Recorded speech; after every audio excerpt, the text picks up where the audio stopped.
When it comes to Bob Trevino likes it, Barbie Ferreira begins the process of moving on from Euphoria fame like her peers and shows in this film she could potentially become an indie darling. So to summarize the film, Lily's a 25-year-old who hasn't had an easy life. Her mother left when she was very young and her father has taken care of her, but unfortunately for her, Bob is a narcissist and very much a piece of work. But with no family beyond him, she does her best to make it work. However, there comes a point with Bob's selfishness that he decides to turn his back on Lily, borderline disown her, and this leaves Lily a bit desperate. So, on Facebook, she contacts a man with the exact same name as her father because she's seeking connection, and she doesn't realize that this man who's not her father might be the paternal figure she has long needed, and thankfully is willing to give her what she needs. So get into the review section. When it comes to Bob Trevino Likes It, the first hype-us is just a reminder of how the internet was originally made to be a positive thing for human connection. Because when you look at how Lily is in life, you look where Bob is in life, you can see two people who certainly need the type of person that each other can offer. Lily's looking for some type of paternal figure, mentor, somebody who she feels some type of connection to and is invested in her life. Bob, who unfortunately, while he is married, he lost the only child that his wife was able to produce. He needs someone that he can pour into in some type of way and not just pour time into his job because clearly his job is not invested in him. And because of the trauma of losing a child, you can see that him and his wife, their relationship is disconnected. So when it comes to Lily, you seeing these two come together, Bob do things like you saw in the trailer where he fixes her toilet, well, rather the toilet of Lily's employer, but totally separate thing. And seeing them hang out, seeing Lily kind of be reminded that she has value besides what she can do for others is such a beautiful thing.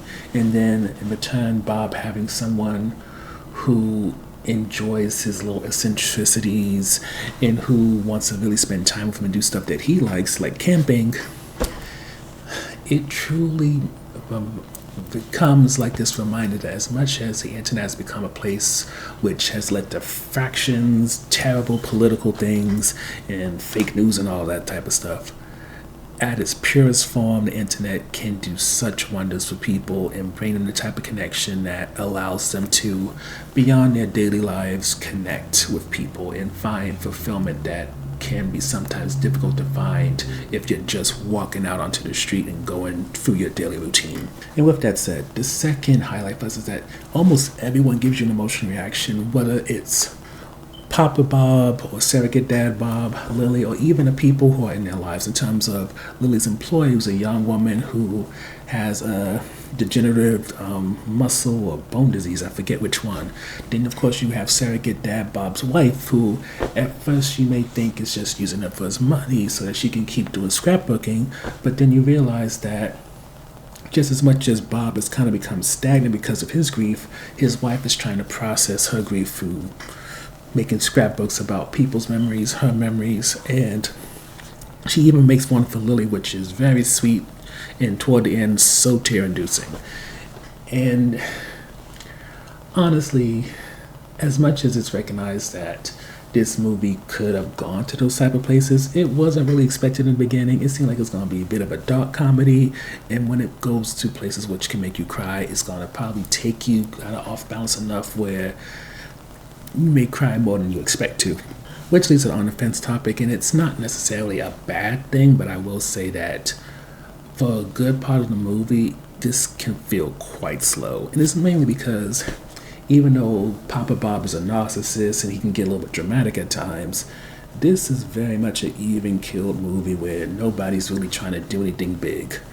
John Leguizamo doesn't play up his energy and personality like we've seen his different roles. He's very much calm, cool, collected. Lily, as much as things are going on in her life that are very that she's struggling to deal with, she may raise her voice every now and again when she's really starting to lose it, but is oftentimes, again, calm, cool, and collected. She may be losing it. She may be freaking out because her father's not talking to her and is disowning her and she has nobody else. But even in her most erratic moments, there's still this sense that everything's still very much human and she may struggle, but she'll ultimately survive. And with that, you may not think that this film has any type of like push towards anything.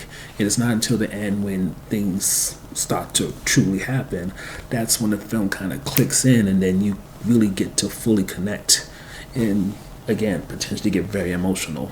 But with all that said, overall, we think that this is positive and worth seeing.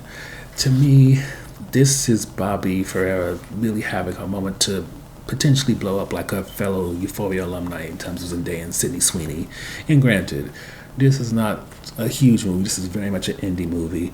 But at the same time, it allows you to see her range. It allows you to see her potential. John Leguizamo probably gives the best performance he's given in quite some time. And, well, especially for movies. I really liked that movie he was in when he was dealing with a weird Santa Claus thing, but in terms of dramatic roles, this is probably the best thing he's done in quite some time. And just overall, I wouldn't say you should necessarily run to the theaters while it's still out to see it, but it definitely should be something on your watch list.